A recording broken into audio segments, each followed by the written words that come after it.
Hi అండి. ఇక ఇది వచ్చేసి డబుల్ ఫ్యూజింగ్ అండి. ఇలా ఉంటుంది, చాలా ట్రాన్స్పరెంట్గా ఉంటుంది. ఇప్పుడు మనం ఇది బాగా ట్రెండ్ అవుతుంది కదండి, ఎందుకంటే బ్లౌజెస్ ఇప్పుడు కుట్ల దగ్గర పిగులుతాయి కదండి, టక్స్ దగ్గర. ఇప్పుడు బ్లౌజ్కి లైనింగ్ క్లాత్కి మధ్యలో ఇది పెట్టి ఐరన్ చేసేస్తే స్టిక్ అయిపోతుందండి. ఇలాంటి ఫ్యూజింగ్ టేప్ ఆల్రెడీ మనం వాడుతున్నాం కదా స్టిచ్చింగ్కి, అలా ఇలా మొత్తం మీటర్ వైజ్ వస్తుందండి. బాగా పన్నా కూడా పెద్ద పన్నా ఉంటుందండి. ఇప్పుడు ఇది బ్లౌజ్కి ఎలా అటాచ్ చేయాలో చూసేద్దాం ఫ్రెండ్స్.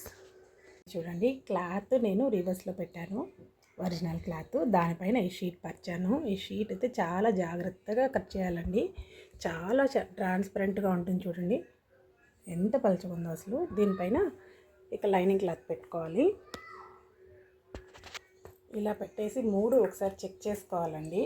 ఒక్కసారి ఐరన్ చేసిన తర్వాత మళ్ళీ అయితే అస్సలు తేలేము. ఎగ్జాక్ట్గా ఉన్నా లేదో చెక్ చేసుకొని ఇక ఐరన్ బాక్స్ హీట్ అయిన తర్వాత మీడియం హీట్లో పెట్టండి. ఫస్ట్ జస్ట్ ఇలా ఐరన్ చేయడమే, అంతే. మీకు నేను డైరెక్ట్గా చూపిస్తాను చూడండి, ఎంత బాగా స్టిక్ అవుతుందో ఒక్కసారి చూడండి. అంతే, నేను మధ్యలో మాత్రమే ఐరన్ చేశాను కదా.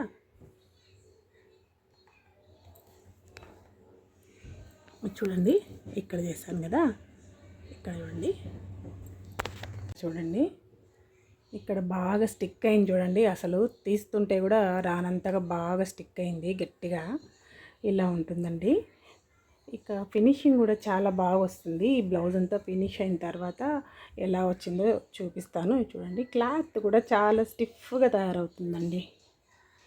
చూడండి, చక్కగా మంచి ఫినిషింగ్ వస్తుంది, ప్లస్ పిగిలిపోదు. ఇప్పుడు టక్స్ దగ్గర, బ్యాక్ సైడు, ఫ్రంట్ టక్స్, చంకల దగ్గర, మెయిన్ మన మగ్గం వర్క్ బ్లౌజెస్ వాటికైతే చాలా బాగా యూజ్ అవుతుంది. పట్టు బ్లౌజెస్కి కూడా ట్రై చేయండి ఫ్రెండ్స్. ఇక దీంతో ఈ ఫ్యూజింగ్ క్లాత్తో ఇవి ఫాల్స్ కూడా కుడుతున్నారండి. ఫ్యూజింగ్ టేప్ చాలు, క్లాత్ అవసరం లేదు. అది ఎలాగని నెక్స్ట్ వీడియోలో యాడ్ చేస్తాను.